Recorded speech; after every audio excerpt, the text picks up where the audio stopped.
काज सबटा हुनकर मैथिली में भेलनि। पटना में रह कर पूरा रचना चलनि, बाद में सहरसा चल गई, ओतऽ प्रिंसिपल होकर कॉलेज में।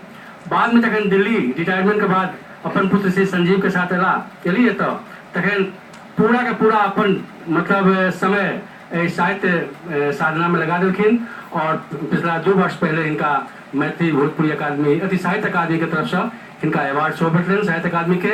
आ संगे संग इनका ओहिसँ पूर्व दिल्ली के जो मैथिली भोजपुरी अकादमी है ताहिमे इनका सदस्य नियुक्त कयल गेलनि। और एहिठाम बैठल श्री रविंद्र कुमार जी सेहो छथि, जे मैथिली भोजपुरी अकादमी जो दिल्ली के छथि तकर सदस्य छथि, ओतऽ बैसल छथि।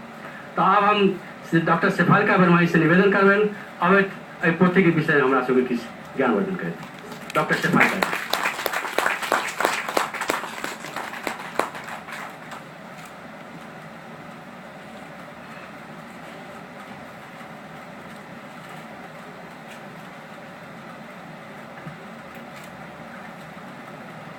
आदरणीय परिमल जी, रविंद्र जी, अभय जी और सभागार में उपस्थित समस्त विद्वत लोकन विदुषी लोकन के हमर अशेष धन्यवाद आभार।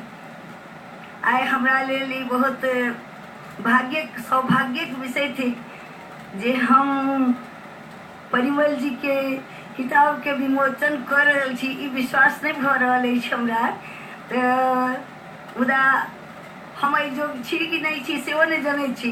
मुदा हमरा बड़ खुशी भ रहल अछि जे परिमल जी के हम शुरू से पढ़ैत रहलिए आ हम ई कहियो नहीं बुझलिए जे हुनकर कोनो किताब प्रकाशित नहीं भेल छै काव्य के। जेना सब कोई पढ़ने छथिन तहिना हमहूँ हुनकर कतेक कविता सबके पढ़ने छी, कतेक एहिमे जे प्रदक्षिणा में छै तो ओ सबटा हमर पढ़ल बेसी तर पढ़ल अछि। हमर नीक लागि रहल अछि।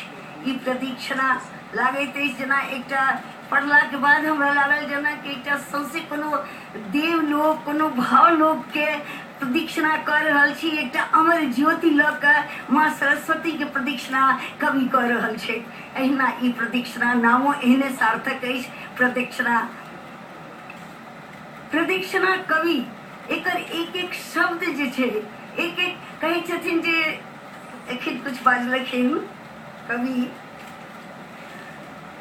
जे हम बच्चे से कविता लिखित के अभ्यास करते रही, कुछ एहि तरह से कहलखिन जे एना के नहीं कवि सब होइए, हृदय से सब कोई कवि छै, लेकिन अभिव्यक्ति के सामर्थ्य ई केकरो में छै।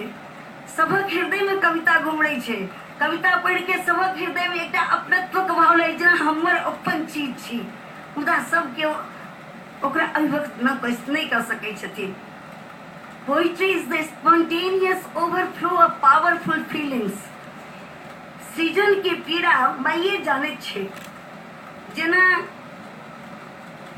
एकटा लेबर पेन उठै छै बच्चा के जन्म दैत काल में माय के, जब वो जन्म दे दै छै तकर बाद माय के विस्मृति के सांस लै छै जे हम बच्चा के जन्म दे देलहुँ हँ, एतेक खुशी ओकरा मन में होइ छै।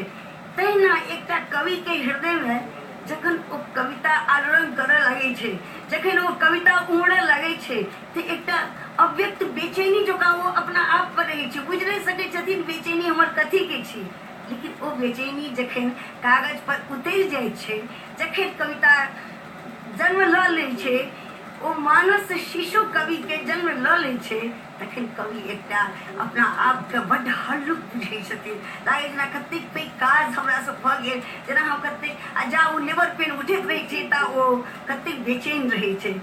तहिना प्रदक्षिणा में हमरा कतौ नहीं लागल जे कवि कतौ से कविता बनेलखिन हैं।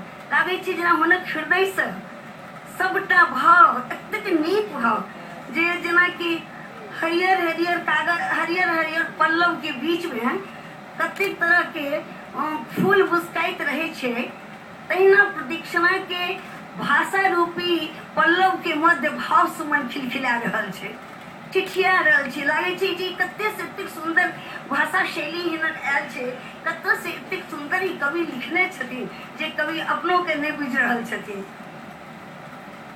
ज्योत्सना ओ कहलखिन जे रविंद्र जी के किस लागले जे लागले, हमरा लागल जे कवि कतबो ज्योत्सना के से अपन उनका मन में दर्द छै जे हम जतेक दे सकै छी ओतेक हम ज्योत्सना के नहीं दे सकली। ई नहीं छै जे हम किछु नहीं केलहुँ हुनका लेल, नहीं, वो बड्ड केलखिन।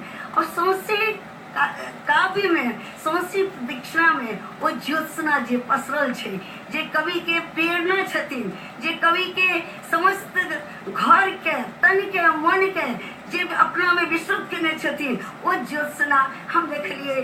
जे जखन अब कवि बहुत कुछ कह देलखिन है, हम की कहब, जे जेठाम कहलखिन घुरमी घुरमी तही चाहे अही इजोरिया से सुरभित रहे। अब ई इजोरिया की भेलै, ज्योत्सना भेलै। तो ज्योत्सना से सुरभित हिनक जेठा की उर्वशी पूर्वा से लऽ के कतेक तरह के भाव के संचयन केने छथिन कवि। एही माने समस्त अपन पत्नी जे हुनक प्रेरणा छथिन, हुनक प्रेमिका छथिन, ओहि पत्नी के समस्त काव्य में कोनो न कोनो रूपे, कोनो न कोनो रूपे, कखनो इजोरिया कहै छथिन, कखनो ज्योत्सना कहै छथिन, लेकिन प्रत्येक कविता में हम पढ़ले छियै। कभी बहुत कुछ अपने के सुना दिले देखे, ताहि दुआरे हम एते विस्तार में नहीं जाब। लेकिन ई जे सारस्वत परिवार छै हिनकर, जे एक तरफ गार्गी जे छनि हुनकर अकुलाहट हम फोन पर सुनलहुँ अपन पिता के लेल। अभय अजय कतेक गोटे छथिन, हम एतेक के, लेकिन पूरा मिथिलांचल जे अपन परिवार छथिन से एक पुस्तक के वास्ते कतेक बेकल रहथिन से पढ़ के हम देखलहुँ। हमरा लागल जेना एक जगह आरो कुछ कहने छथिन, कवि कहै छथिन जे आब एहिसँ बेसी हमर जीवनक अंतिम काल छी। कवि के जीवन के कहियो अंतिम काल नहीं होइ छै। आब हिनकर ई पुस्तक आब हम चाहे छी जे आप पधार लगा देती किताबक। हिनका तो एकदम एखनो एतेक कवि भीतर से जवान होइ छै, कवि कहियो बूढ़ नहीं होइ छै। किया तऽ ओकर अंतर में जे कविता रहै छै, जे बेहनी रहै छै, ओकरा कहियो बूढ़ नहीं हुए दै छै, ओकर शक्ति बनि के ठाढ़ रहै छै।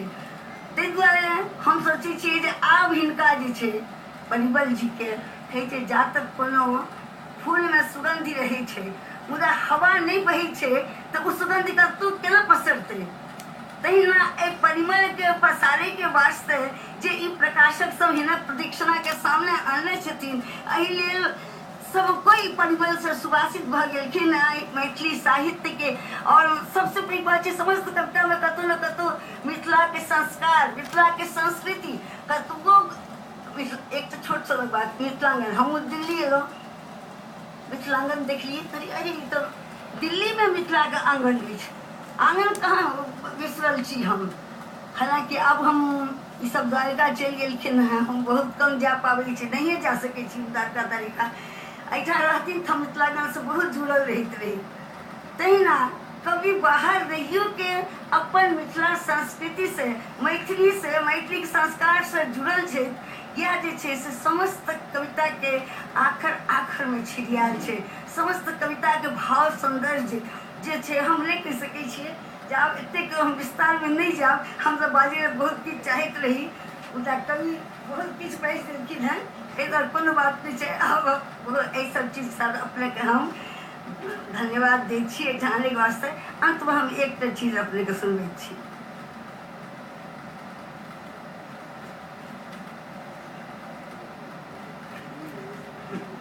एक चिट्ठी सुनू। आदरणीय शेफालिका जी प्रणाम। अपने हमरा चिन्हब कि नहीं, मुदा हम अपने तथा कविता बड़ पैघ प्रशंसक छी। हमहूँ मैथिली में लिखैत छी, छपैत छी। अपने के रचना सब पढ़ि मन उत्फुल्ल भऽ जाइत अछि। अपने के प्रत्येक रचना मैथिली धरोहर बनि जाइत अछि। अहिना माँ मैथिली भंडार भरैत रहू, यह शुभकामना। शारदानंद दास परिमल। आखर आखर प्रीत, ई चिट्ठी के पत्रात्मक आत्मकथा हमर छी।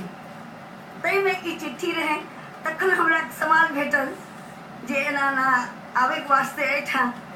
जब ई तब हुनका हमरा वास्ते बहुत पैघ बात जे चिट्ठी के हम देने छी से साकार एहिठाम छथि।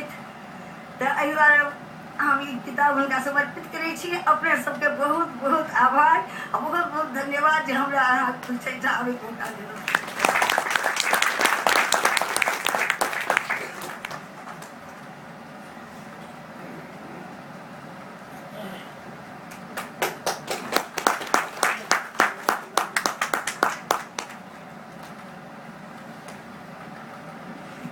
धन्यवाद श्रीमती शेफालिका जी। अपने बहुत निक बात कहलिए, बहुत सुंदर बात, समतल बात कहलिए, बहुत निक लागल। और अपने के भाषण, अपने के एक हमरा प्रवचन कहै छी, अक्सर हम गप करै छी, ओकर धारा प्रवाह, एक प्रवाह चलैए अपने के जे वक्तव्य होइए में बहुत निक लागल हमरा। और अपने से जुड़ के हम सब बहुत गौरवान्वित महसूस करै छी। पिछलो बेर एक अवसर आयल रहे जाहिमे अपने के हम आग्रह केने रही जे पुस्तक विमोचन हेबाक अछि, अपने आयलो रही, लेकिन दुर्भाग्यवश ओहि दिन सभागार में पुस्तक उपलब्ध नहीं भऽ पायल। एहिमे जखन हम आग्रह केलियनि जे अपने अबियौ, तो ये बात हमरा याद दिएलनि कि पिछला बेर पुस्तक नहीं आयल छलै। हम कहलियै निश्चित रहू, 1 साल पहले पुस्तक आबि गेल छै, तो पुस्तक 1 साल पहले आबि गेल छै, लेकिन कोनो कारण से पिछला साल मार्च में विमोचन नहीं भऽ सकल रहे। और अखन जखन आबि गेलैया तखन जाके अपने के आग्रह केलहुँ हैं अपने अबियौ। अपने के लिए हमरा सबके बहुत निक लागल।